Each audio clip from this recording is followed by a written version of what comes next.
everybody. My name's Karen Foley. I am a pediatrician and a parent of 2 children in District 96. And I am here to talk. I live at 411 Selborne, by the way. I'm here to talk to you guys on behalf of many parents in the district who are concerned about the District 96 Professional Development Early Release Plan for next year. We are asking the board to seek a compromise for next year. Professional development, we believe, should not be done on students' time. Thousands of public and charter schools across the country and in our own city of Chicago are extending the school day and the school year. District 96 is below peer districts in pupil attendance days.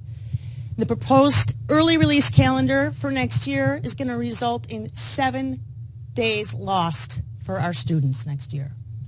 Most peer districts do not have weekly early release, and if they do, it's a modified version.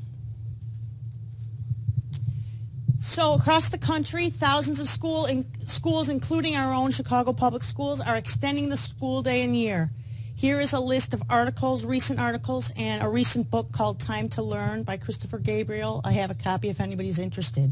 These articles tout the benefits of extending the school day and school year to meet the curriculum demands for our students. District 96, this year, our students are attending for 175 days. Next year's curriculum calls for 174 days. Peer districts, Chicago Public Schools, attend school for 181 days. River Forest, 177. Oak Park, Hinsdale, LaGrange, 176. And I looked into the calendar, read the calendar. For example, LaGrange, that's 176 full days of school. Our district goes for 174. That is 2 less than the neighboring districts. Now, with next year's proposed early release program, 30 hours of curriculum time will be lost for the students. 6 hours per day. That's 5 school days lost for our students. In addition to 2 days less than other schools around, that's 7 school days lost, a week and a half. That is too much. If we look at students lost hours versus teacher hours gained, our enrollment is 1618. Multiply that by 30 hours. There's 48,540 student hours lost.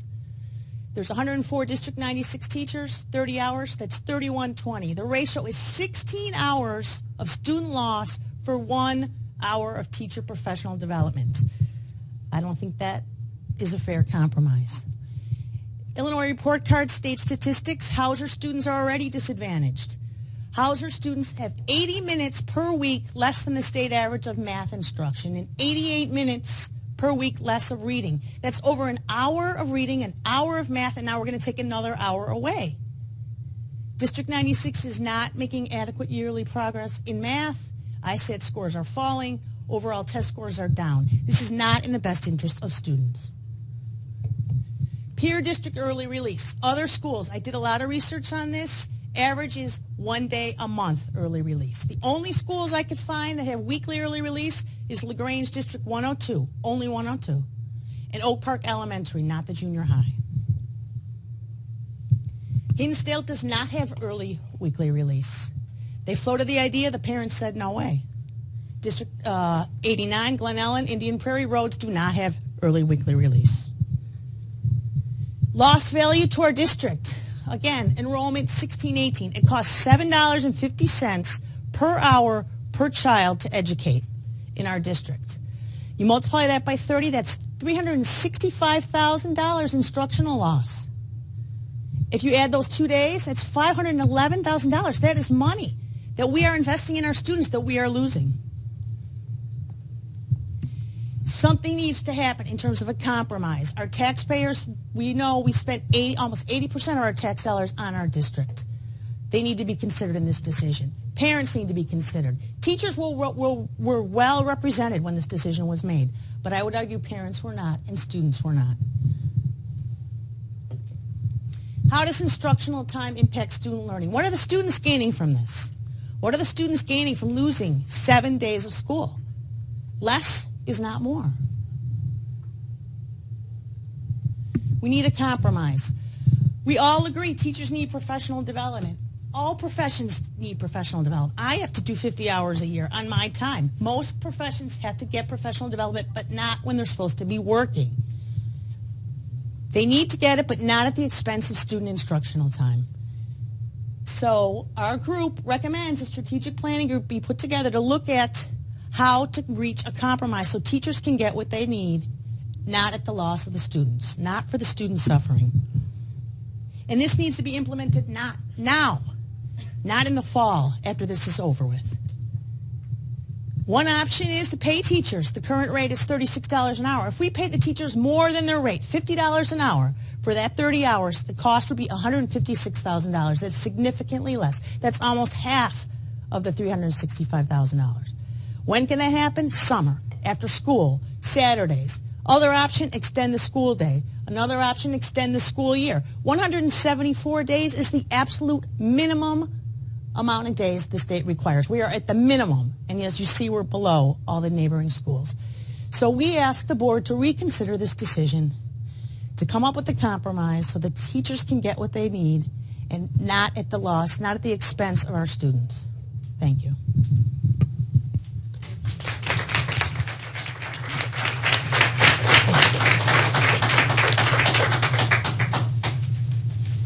Right. Next, Kathy Dawn.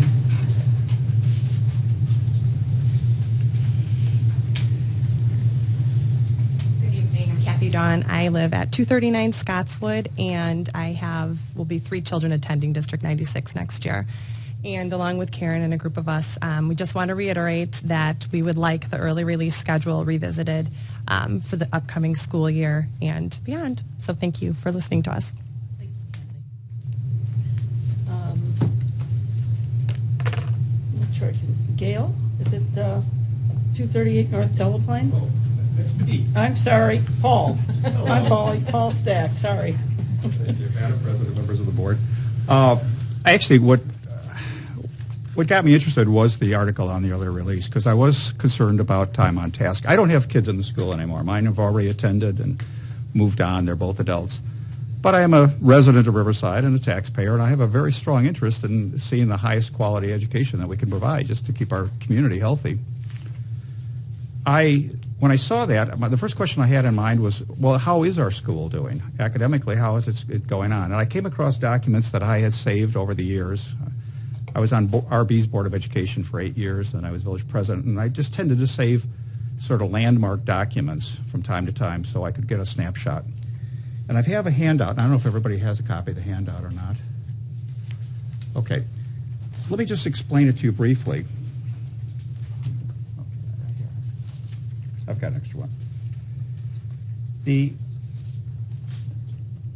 first page is from a website that was called Digital City that Mr. Skolnick tells me he used to write for, actually, and it was published by the Chicago Tribune.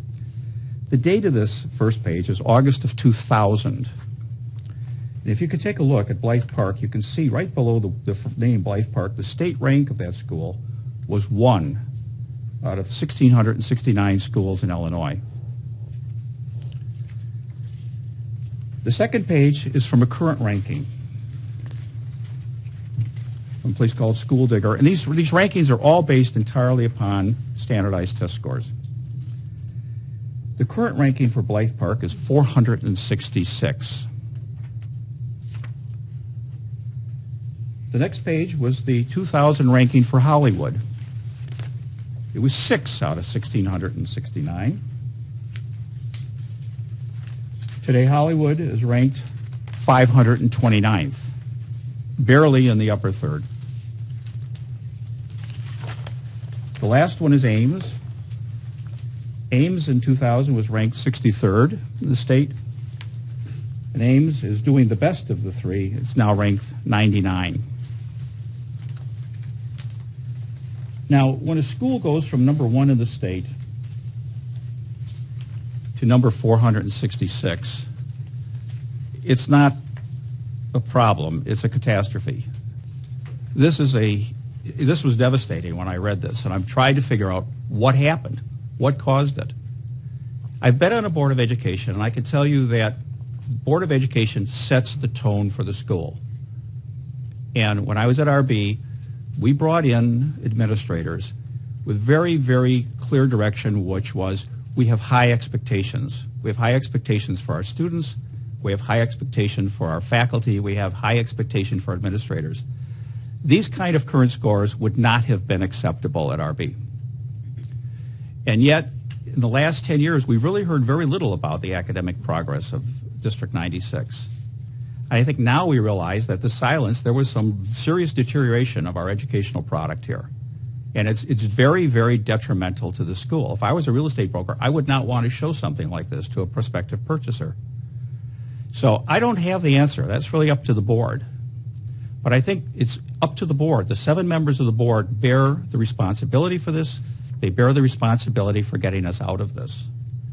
And I think the first thing they could do is demand that there be more time on task. Get the kids in the seats working under the direction of teachers. Reducing the number of hours that a child spends in the classroom is a big mistake. They're too low right now. It's a mistake to get it lower. The other thing I think there needs to be is a toughening of curriculum. As I said, I don't have kids in the school anymore. When they were there, it was a tough curriculum. I've heard complaints about the school district being now, quote, a performing arts school. I think that's obviously an exaggeration. But clearly we're not pulling the kind of scores we need in math and science that are going to place us anywhere near where we used to be. So I'm simply bringing this on an informational purpose, and I basically give it to the board because the responsibility now lies with the board. So thank you. Thank you, Paul.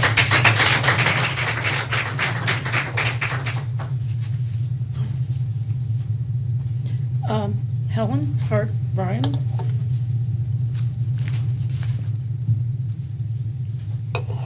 First of all, I would like to say that Mr. Stack and my speech are similar in ways and different. I had the pleasure of teaching his second daughter in the 90s or whatever it was. We won't go there. But anyway, my name is Helen Hart Bryan. I teach third grade at Blythe Park, and I've been there for 26 years. Kudos to your speech. I almost want to throw mine away. But he has some strong points that we need to look back on. I agree with you about the curriculum completely. And in my notes, I wrote that it was 16 years ago we started on our math program, and about 9 years ago I was begging to revisit it. But there just wasn't the time at that point. As Mr. Stack brought up about the number 1 at Blythe Park School, we were so proud of that, and we had that ranking in my calculations from the Sun-Times and the Chicago Tribune from the 1990s, I believe, to the year 2000. We were always ranked in the top 20 schools in Cook County. Well, we no longer hold that title, and that's a title I'd like to bring back. And the way we can do that, we can be a leader. And I believe that by giving us this chance next year of the early release, even though it may not be the popular vote for the community, and I'm terribly sorry for that. We've been left in the dark for the last 3 or 4 years by a previous superintendent. We've begged for Common Core. We've asked for Common Core training, and yet none was delivered. So I'm asking you, please, give the staff a chance. I know it's not a perfect solution. Back in the 90s, we had 6 half days of school off for professional development. Dr. Bonnet was here, and the community felt it was too much out of the classroom. So then we pulled the reins in, and we no longer had that. There needs to be a happy medium. I agree with that. I don't know where that is right now due to contractual issues. But we can do this if we're given the time. And because we are behind, and I'm talking 3 years, my friends in other districts are in their 2nd year of teaching the Common Core. I'm only piloting a few lessons because I was lucky enough to be chosen for the Math Common Core Committee. So my 3rd graders at Blythe Park will get a heavier dose of fractions and long division and multiplication moving forward. But that's not happening in the other third grade rooms because they're not piloting per se. We all need to sit down. We need to share ideas. We need to talk honestly what's happening, what's not happening.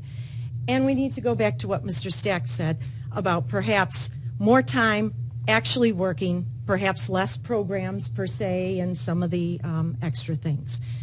But I just wanted to thank the board at this time, if it's still appropriate, to thank you for approving this early release plan for the staff next year. And I think I'd like to also thank Dr. Sharma Lewis and Dr. Gannon for the format and the process in the selecting the various members of the committee. It was done in a very professional, well-rounded approach, and I appreciate that. I really do, because sometimes we had a small group of people looking at things for many years, and you know, I always think the more the merrier. So I thank all of you. I thank Dr. Sharma Lewis and Dr. Gannon for making me part of a solution, not a problem. Thank you. Thank you, Helen.